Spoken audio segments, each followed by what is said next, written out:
Hello everyone, here is Andrea, and in this video we will learn how to modify the properties of single individual subplots which we will place within a single Matplotlib window. So basically we will see that it is an easy task. It can be done with very few code lines, and we will see two strategies for doing that. The first one is basically changing manually all the properties, so accessing each subplot manually and changing its property. While in the second section of this, in the second part of this video, we will see how to do the entire thing automatically using for loops, and so making it really easy and fast. So well, I think that's most for the introduction, most of it. We can start by importing the libraries. In this case, it's just one library that is needed for this video, for this tutorial. And the library is matplotlib, so I import matplotlib.pyplot, since I'm just interested in plotting some subplots, and I will import it as plt. Perfect. So the first thing that we have to do when we want to create a plot is to actually create the plotting window, the Matplotlib window. And to do that, we use the function figure, the method figure, which applies to Matplotlib, and we assign it to a variable that will be responsible for the actual figure, and we will call this variable fig. So we'll just type fig plt, which is pyplot dot figure, and of course within this function I will leave it empty, but we can define other properties like fig size, and which allows choosing the different formats or sizes for the plotting for the plotting window, but I'm not interested into it, so I'll just go with that. And then the next thing that we want to do once we define the figure, so I can show you where we are now. So plt.show, and we, as you can see, we just created this plotting window. Now we have to place something inside this plotting window. So we start by defining the subplots, so the axis of the subplots. And to do that, we use the function fig.subplots. And basically, we assign it to a variable, ax. I forgot the parenthesis here. So if I will leave it as it is now, the result is this one. So it's just one plot that occupies the entire plotting window. If I want to define multiple subplots, the thing that I have to do is to specify the number of rows and the number of columns in which I want to divide my plotting window. So let's suppose we want to create 4 subplots, and I want them to be displayed in a 2x2 grid. So I'll just type 2 rows and 2 columns, and as you can see now, we will have 4 different subplots distributed in a 2x2 grid. If I were doing like 3x1, we will have something different. So 3 rows and 1 column, so basically 3 subplots stacked onto each other. Well, I will stick to the 2x2. I can also do something different to make the code easier to be read.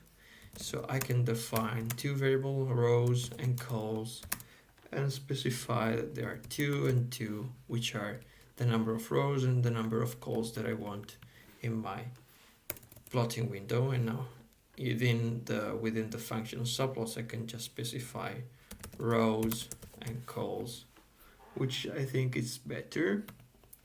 Another thing that we can do once we have the subplots is to adjust their position or the spacing that there is between them. And so I can do it by changing the properties of figure, which is subplots underscore adjust. And what I can change within this is the position, as I told you, like the corner space, but also the space, well, basically not the space, but the separation between each subplots. And I can do that by typing h space, which basically is the horizontal space, and I'll place it equal to 0.5, and the vertical space, well, sorry, this is the vertical space, which h stands for height, while the horizontal space is w space, which stands for width, and I will set it to 0.5 as well. And as you can see now, the spacing between the subplots is different, and also their size will be adjusted with respect to the size of the plotting window. So perfect. I don't remember whether I wanted to show you something else. Oh yeah, this function, the function subplots, has some other properties other than the number of rows and columns. Well, I can also specify these by typing n rows, which is the property, equal to rows, and n calls equal to calls, and the results is the same. As you can see in the documentation here, subplots, there are other useful properties. I would say these are the most useful: share x and share y, which allows you sharing the x or or the y axis. I will just share, for example, the x axis, share x equal to true, share y equal to false, which by the way it's the default value. And as you can see, now the plots share the x value with their bottom one. But I don't need this anymore, so I'll just delete it. Now we can go on. Now that we have the 4 subplots, I'll try to modify just the title. I mean, I will try to add the title of just one of the subplots individually, and I will do it manually. So how to do that? But basically it's really easy, because when we define this variable ax in this way, so by defining the number of rows and the number of columns, ax is now, if I can show you an array, a 2 times 2 array, as you can see here, a NumPy array. This means that basically we can access each of its elements, which are the subplots, just by using normal indexing.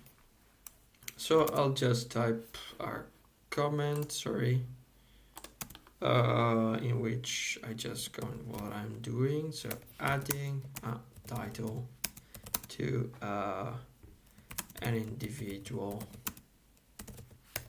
subplot. So as I told you, let's just add the title to the 3rd subplot, which is the one on the bottom left corner. I'll just type ax. So bottom left corner means 1 as the index for the row and 0 for the index of the column. And the properties for doing that is set underscore title, and I'll just type plot number 3. Let's try and see if it works. Perfect. As you can see, just the plot number 3 has the title plot number 3. The others are as they were before. Okay, so basically if we wanted now to change other properties, we could do in this way. So basically we can just, I don't know, other useful properties. I also listed other useful properties in the article, but for example, other useful properties are, for example, set grade, which basically enables the grid in the plot. So let's just modify this time, for example, the fourth one, so the bottom right, the one on the bottom right corner, and add the grid to it. As you can see, sorry, I did something wrong. Oh yeah, it's not set grid, it's just grid. Okay, and now we added the grid.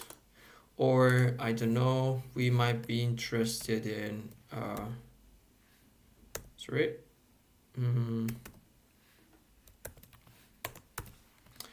in setting the labels of the axis. So set X label and set Y label, and in this case we can enter, I don't know, like X axis and Y axis. Let's do that for the first plot and to the second one. And as you can see, this is the result. We added the label to this plot here and the label on the y-axis of this plot here.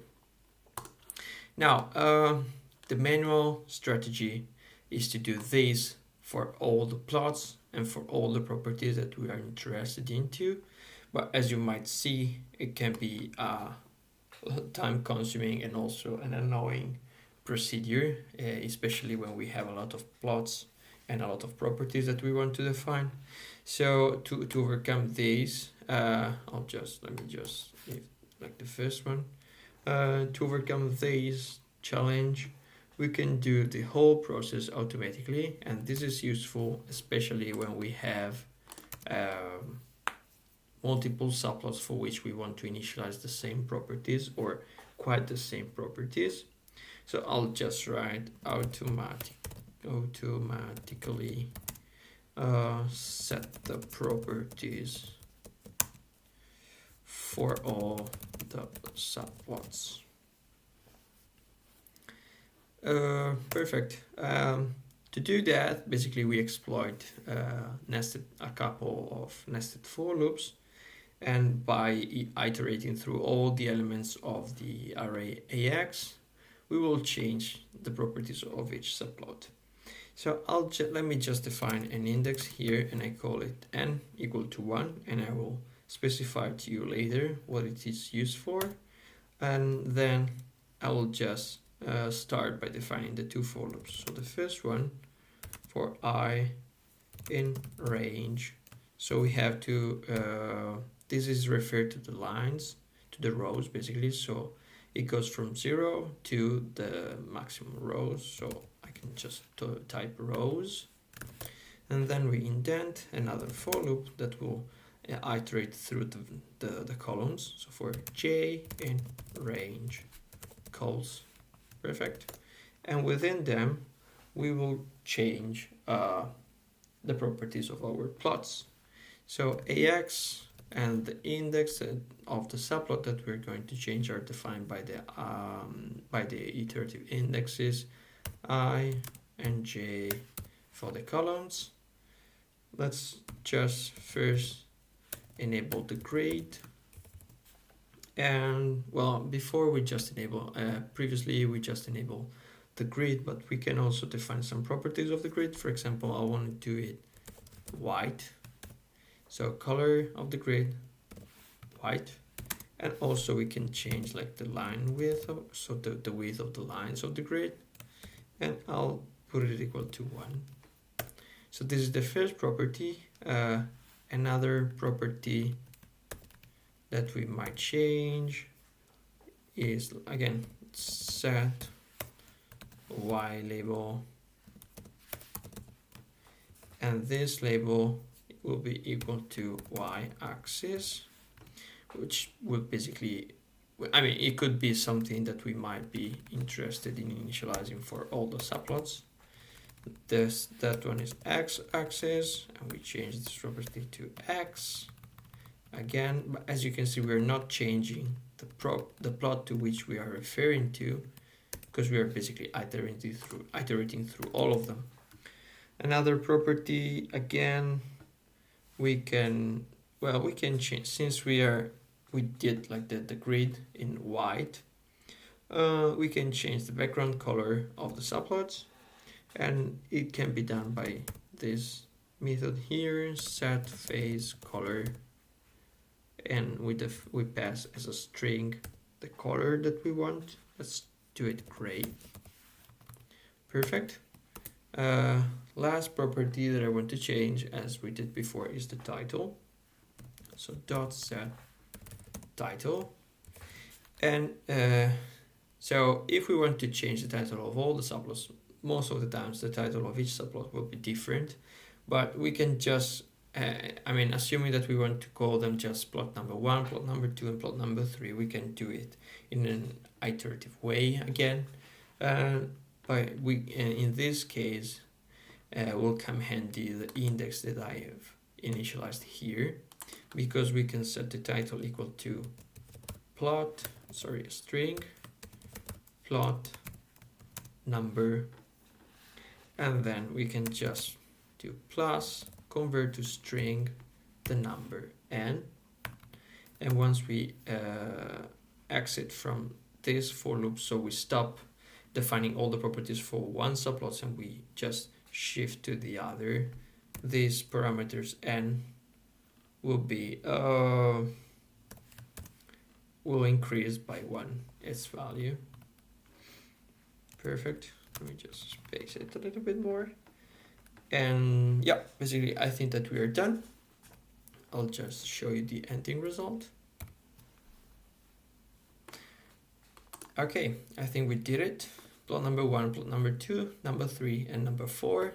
Each of them has the x-axis and the y-axis label, and each of them has the face color, so the background color, which is gray, with a white grid whose lines are thicker than the normal ones, because I just defined the line width.